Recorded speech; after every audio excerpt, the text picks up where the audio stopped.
నమస్తే, welcome to are Telugu. ఇవాళ రేపు చుట్టాలు బంధువులనే కాదు, ఇంట్లో ఉన్నటువంటి వ్యక్తులు కూడా నమ్మే పరిస్థితి లేదు. కానీ చాలా మంది అపరిస్థితులతోని పరిచయాలు ఏర్పాటు చేసుకోవడం, గుర్తు తెలియని వ్యక్తులతోని పరిచయాలు చేసుకోవడం, తర్వాత వాళ్ళ చేతిలో మోసపోవడం, చాలా మంది చనిపోయినటువంటి సంఘటనలు ఉన్నాయి. సో అలాంటిదే ప్రస్తుతం ఖమ్మంలో కూడా ఒకటి జరిగింది. సో వివరాలకు వెళ్తే, గట్టు వెంకటేశ్వర్లు అనే ఒక వ్యక్తి స్థానికంగా సివిల్ సూపర్వైజర్గా పనిచేస్తున్నాడు. సెప్టెంబర్ 15వ తారీఖు రోజు తన సిస్టర్కు ఫోన్ చేసి, అక్క నేను ఇంటికి వస్తున్నా, వంట చేయమని చెప్పినటువంటి ఈ వ్యక్తి 16వ తేదీ అయినప్పటికీ ఇంటికి రాలేదు.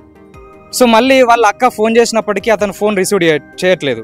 సో 2 రోజులు గడిచిపోయింది, అయినా కూడా ఫోన్ రావట్లేదు. ఒకరోజు సడన్గా అతని ఫోన్ నుంచి వాళ్ళ అక్కకు ఫోన్ వచ్చింది, కానీ ఎవరు ఫోన్ మాట్లాడట్లేదు, ఓన్లీ ఫోన్ రిసీవ్ అయింది, మాట్లాడట్లేదు. సో ఏమైందని చెప్పేసి వీళ్ళు అక్కడ సూపర్వైజర్గా పనిచేసే సైట్కు వెళ్ళి వెతకడం, సో స్థానికంగా ఉన్నటువంటి చుట్టాల ఇంటికి అందరి ఇంట్లో వెతికినప్పటికీ ఆయన కనిపించట్లేదు. సో ఎటో వెళ్ళిండ్లే, మళ్ళీ వస్తారు కానీ వాళ్ళు అనుకున్నప్పటికీ దాదాపు 20వ తేదీ అయినా ఆయన ఇంకా ఇంటికి రాలేదు.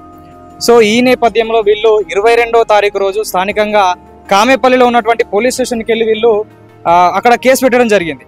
ఇక తెలిసిన విషయం ఏంటంటే, 22 నుంచి మొదలుపెట్టి వాళ్ళు 2-3 రోజుల పాటు పోలీసులు ఇన్వెస్టిగేషన్ చేసిన తర్వాత అక్కడ స్థానికంగా ఉన్నటువంటి డంపింగ్ యార్డ్లో ఒక గుర్తు తెలియని వ్యక్తి యొక్క మృతదేహానికి సంబంధించినటువంటి కాళ్ళు చేతులు మాత్రమే అక్కడ లభించాయి. అంటే మిగతా తలగాని ముండంగాని అక్కడ లేదు, ఓన్లీ కాళ్ళు చేతులు మాత్రమే లభించడం జరిగింది.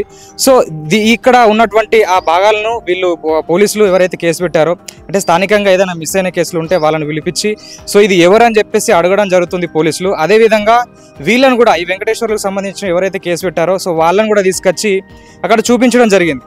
సో జరిగిన తర్వాత వీళ్ళు ఏంటంటే ఆ వ్యక్తి అయి ఉండొచ్చు అని చెప్పేసి పోలీసులు ఇన్వెస్టిగేషన్ చేస్తున్నారు. ఈ నేపథ్యంలో ఇతని ఏదైతే నెంబర్ ఉందో మొబైల్ నెంబర్ తీసుకొని అతని ఫోన్పేకి సంబంధించినటువంటి ట్రాన్సాక్షన్లు కావచ్చు, కాల్ హిస్టరీ చెక్ చేసినట్లయితే ఇతనికి అశోక్ అనే వేరే వ్యక్తి కాల్ చేసినట్టు తెలిసింది.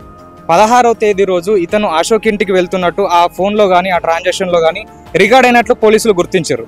సో గుర్తించిన తర్వాత మళ్ళీ అతని మొబైల్ నెంబర్ ద్వారా ట్రాక్ చేసి అతను ఎక్కడ ఉన్నాడో తెలుసుకొని అశోక్ని అయితే వీళ్ళు పట్టుకోవడం జరిగింది. పట్టుకొని అరెస్ట్ చేసి అతని ఇన్వెస్టిగేషన్ చేసినప్పుడు దారుణమైనటువంటి విషయాలు అయితే బయటకు వచ్చాయి. సో అశోక్ చెప్తున్నటువంటి విషయాల ప్రకారం ఈ అశోక్కు వెంకటేశ్వర్కు స్థానికంగా ఉన్నటువంటి లైబ్రరీలో పరిచయం ఏర్పడడం తర్వాత ఏంటంటే వీళ్ళు ఇద్దరు కూడా స్వలింగ సంపర్కులు కావడం, తర్వాత వీళ్ళ పరిచయం కాస్త బలపడి లైంగిక సంబంధానికి దారి తీయడం, తర్వాత వెంకటేశ్వర్లు అప్పుడప్పుడు ఈ అశోక్ ఇంటికి వస్తూ వెళ్తుండడం జరిగింది. సో ఆ నేపథ్యంలో ఈ అశోక్కు సంబంధించినటువంటి వివరాలు కూడా చూసుకున్నట్లయితే ఇతని పైన గతంలో కూడా చీటింగ్ కేసు ఉంది. ఇతన్ని సేంద్రియ వ్యవసాయం చేసి తర్వాత లాస్ అయ్యి ఆ విషయంలో అక్కడ దగ్గర ఉన్నటువంటి వాళ్ళ చుట్టాల దగ్గర కూడా అప్పు తీసుకొని వాళ్లకు డబ్బులు ఇవ్వకుండా చీటింగ్ చేసి ఇక్కడ స్థానికంగా ఉన్నటువంటి ఖమ్మంకి వలస రావడం జరిగింది. సో ప్రస్తుతం ఈ అశోక్కు ఎలాంటి జాబ్ లేదు, ఎలాంటి ఇన్కమ్ కూడా లేదు. సో ఇతను వెంకటేశ్వర్లో అప్పుడిప్పుడు వస్తూ వెళ్తుండడం, తర్వాత వెంకటేశ్వరు మెడలో బంగారు చైన్ ఉండడం, తర్వాత అతని పర్సులో ఎప్పుడు చూసినా కానీ మనీ ఉండడం, కాస్ట్లీ ఫోన్లు వస్తువులు ఉండడం వల్ల ఈతన చేసిన ప్లాన్ ఏంటంటే ఏమని వెళ్ళడానికి అశోక్ ప్రయత్నిస్తున్నాడు. అతనికి డబ్బు కావాల్సి వచ్చింది కాబట్టి ఈ వెంకటేశ్వర దగ్గర ఉన్నటువంటి ఫోన్ కావచ్చు, గోల్డ్ కావచ్చు, మనీ కావచ్చు, సో వాటిని తీసుకోవడంలో భాగంగా ఇతన్ని ఒకవేళ ఇతను లేకుండా చేస్తే, ఇతన్ని హత్య చేసినట్లయితే అతనికి సంబంధించినటువంటి ఈ డబ్బు కావచ్చు, నగలు కావచ్చు పూర్తిగా నాకే జంతే అని చెప్పినట్టు అతను ఆలోచన చేసి తర్వాత ఆ వెంకటేశ్వర్లను అదే రోజు అంటే 16వ తేదీ రోజు అతని ఇంటికి వచ్చిన తర్వాత అక్కడ ఉన్నటువంటి కత్తులతో కావచ్చు, పదునైన వస్తువులతో ఇతను చంపడం జరిగింది. సో చంపిన తర్వాత ఏదైతే నగలు ఉన్నాయో నగలు తీసుకొని వాటిని అమ్మే ప్రయత్నం కూడా చేసిండు. సో ఈ అమ్మే ప్రయత్నంలో కూడా ఇతనికి ఓన్లీ అశోకే కాదు, అశోక్ కొంతమంది కూడా సహాయం చేసినట్టయితే ఇన్వెస్టిగేషన్లో తేలింది.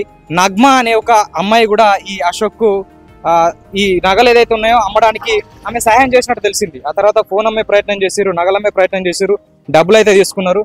సో మొత్తం మీద పోలీసులు ఈ కేసును ఛేదించి ఏదైతే టెక్నాలజీ సాయంతో ఈ ట్రాక్ చేసి నెంబర్ కావచ్చు, కాల్ హిస్టరీ కావచ్చు, ఫోన్పే డీటెయిల్స్ కావచ్చు ట్రాక్ చేసి మొత్తం మీద అయితే అశోక్ను పట్టుకోవడం జరిగింది. సో ప్రస్తుతం అశోక్ను రిమాండ్కు తరలించారు. సో అదేవిధంగా పోలీసుల విచారణలో తెలిసిన విషయాలు ఏంటంటే, ఈ అశోక్ ఎవరైతే ఉన్నారో ఒక వ్యక్తిని ఎలా మర్డర్ చేయాలి, మర్డర్ చేసిన తర్వాత ఎట్లా పోలీసులకు దొరకకుండా, సమాజానికి దొరకకుండా ఉండాలి అనే దానిపైన కూడా వాళ్ళు యూట్యూబ్లో సెర్చ్ చేసి మరి అంటే చంపిన తర్వాత ఒక వ్యక్తిని ఎలా కట్ చేయాలి, తర్వాత ఎలా పార్సల్ చేయాలి, తర్వాత ఎక్కడ పడేయాలని వాళ్ళు గూగుల్లో, యూట్యూబ్లో సెర్చ్ చేసి మరి అతన్ని చంపి అతనికి సంబంధించినటువంటి బాడీని మొత్తం ముక్కలుగా కట్ చేసి ప్యాక్ చేసి మరి డంపింగ్ యార్డ్లో పడివేసినటువంటి సందర్భాలు అయితే ఉన్నాయి. అయితే ఇక్కడ ఇంకొక ఘోరమైన విషయం ఏంటంటే ఇతని తెలివి చూడండి అశోక్ది. ముక్కలుగా చేసినటువంటి వెంకటేశ్వర్లు బాడీని ఏదైతే ఈ చికెన్ కొట్టిన వాళ్ళు, మటన్ కొట్టిన వాళ్ళు ఆ విడిభాగాలు ఏదైతే వ్యర్థ పదార్థాలు పారేస్తారో ఆ ప్లేస్లో ఇతని ముక్కలుగా చేసినటువంటి శరీరాన్ని అక్కడ పాడవేయడం జరిగింది. అంటే ఒకవేళ చికెన్కు సంబంధించిన, మటన్కు సంబంధించినటువంటి భాగాలు ఏదైతే వాసన వస్తాయో సో ఇది అదే వాసన వస్తుంది కాబట్టి జనాలు కావచ్చు, పబ్లిక్ కావచ్చు, పోలీసులు కావచ్చు పట్టుకోలేరు అని చెప్పేసి అదే మాంసం ఉండే ప్లేసుల్లో ఇతని మాంసం సంబంధించినటువంటి ముక్కలు కూడా పారేయడం జరిగింది. సో ఎంత దారుణం అంటే ఎంత ప్రీప్లాన్డ్గా అతన్ని మర్డర్ చేసి పోలీసులకు కానీ ప్రజలకు కానీ దొరకకుండా వాళ్ళు అంత పకడ్బందీగా ప్లాన్ చేయడం జరిగింది. సో దీనికి సంబంధించి పోలీసులు కూడా చెప్తుంది ఏంటంటే మరి పూర్తి స్థాయిలో వెంకటేశ్వర్లకు సంబంధించినటువంటి డెడ్ బాడీ కూడా పూర్తిగా దొరకలేదు. ఎందుకంటే వీళ్ళు కట్ చేసిన తర్వాత రకరకాల ప్లేస్లో పారేయడం జరిగిన తర్వాత అది డంపింగ్ యార్డ్ కాబట్టి దగ్గరలో ఉన్నటువంటి కుక్కలు కావచ్చు కొన్ని తీసుకెళ్లడం, కొన్ని ఖరాబ్ కావడం, కొన్ని వేరే ప్రాంతాలకు పోవడం. సో ఇలాంటి సందర్భం ఉంది. అంటే చచ్చిపోయినటువంటి వ్యక్తికి సంబంధించినటువంటి డెడ్ బాడీ కూడా అక్కడ వాళ్ళ కుటుంబ సభ్యులకు దొరకలేని సిచ్యువేషన్. ఇంత దారుణమైనటువంటి ఘటన ప్రస్తుతం ఖమ్మంలో చోటు చేసుకుంది. సో ఇది ఓన్లీ ఖమ్మంలోనే కాదు, ప్రస్తుతం 2 తెలుగు రాష్ట్రాల్లో కూడా ఒక చర్చనీయాంశమైంది. సో ఈ ఘటన ద్వారా తెలుస్తుంది ఏంటంటే క్షణిక సుఖాల కోసం కావచ్చు, అవసరాల కోసం కావచ్చు అపరిచిత వ్యక్తులతోని సంబంధాలు ఏర్పరచుకోవడం, పరిచయాలు ఏర్పరచుకోవడం వల్ల చివరికి ప్రాణాలు పోయే ఆస్కారం కూడా ఉంటుంది. కాబట్టి ఖచ్చితంగా అందరూ జాగ్రత్తగా ఉండాల్సినటువంటి అవసరం ఎంతైనా ఉంది. సో అశోక్ను ప్రస్తుతం అయితే పోలీసులు ఇన్వెస్టిగేషన్ చేస్తున్నారు. సో అతనికి ఏ విధమైనటువంటి శిక్ష పడితే అనేది వేచి చూడాల్సిందే.